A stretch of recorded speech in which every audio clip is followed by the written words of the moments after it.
You're listening to the Evolving Leader Podcast. In this show, John is joined by Kevin Kelly, Senior Maverick at Wired Magazine. Kevin co-founded Wired in 1993 and served as its executive editor for its first 7 years. His most recent book is The Inevitable, which is a New York Times and Wall Street Journal bestseller. His other books include the best-selling New Rules for the New Economy, the classic Out of Control, and his summary theory of technology in What Technology Wants. And from 1984 to 1990, Kelly was publisher and editor of the counterculture Bible, The Whole Earth Catalog.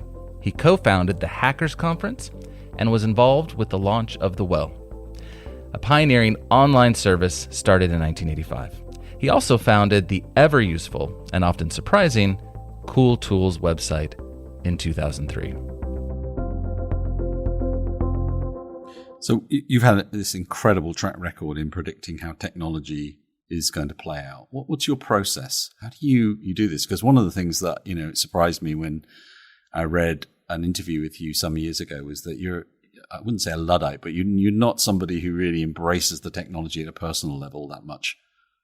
Right. I think see myself as a minimalist rather than a maximalist.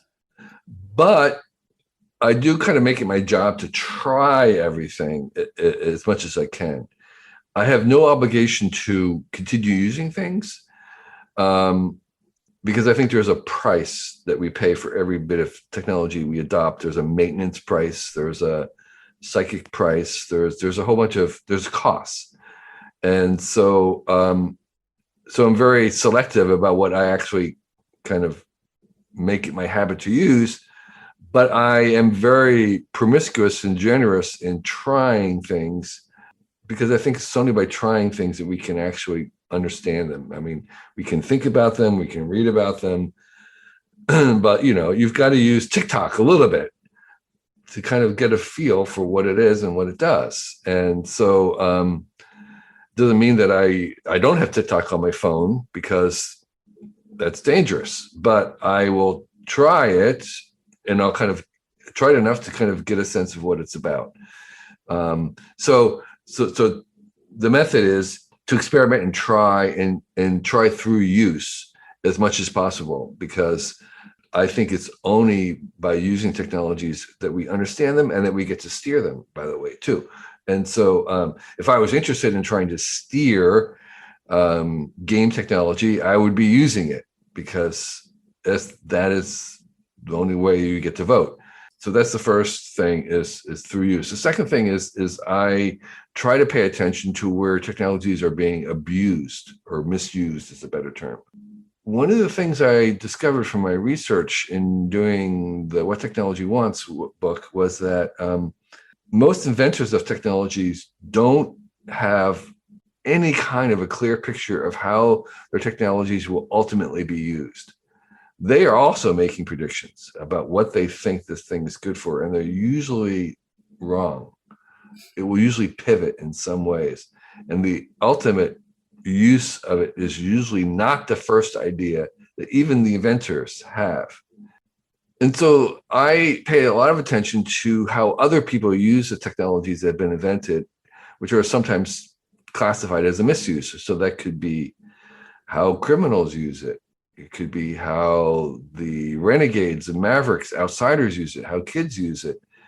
And that's often will give you a little bit more of a sense of where it's headed because they aren't being constrained by what they think it should be used. And they're kind of more responding to its actual biases.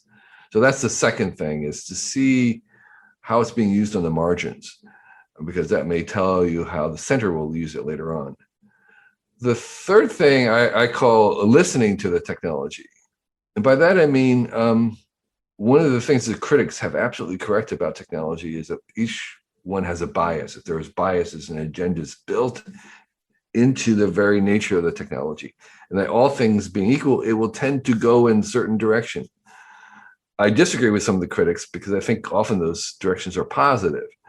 But nonetheless, there are agendas and biases and leanings and tendencies and urges built into technologies. And so listening to the technology is what I call where you are trying to see where it wants to go, where it tends to move towards. What in it is bias? And an example that I use is this bias in the digital technology to copy itself, to be copied, to copy perfectly and replicate it. In the early parts of the digital revolution, there was people who were outraged by the fact that you could copy things perfectly. And so they had copy protection, and there was all kinds of things to stop the copying. We have music. We don't want you to copy the music. We have a movie.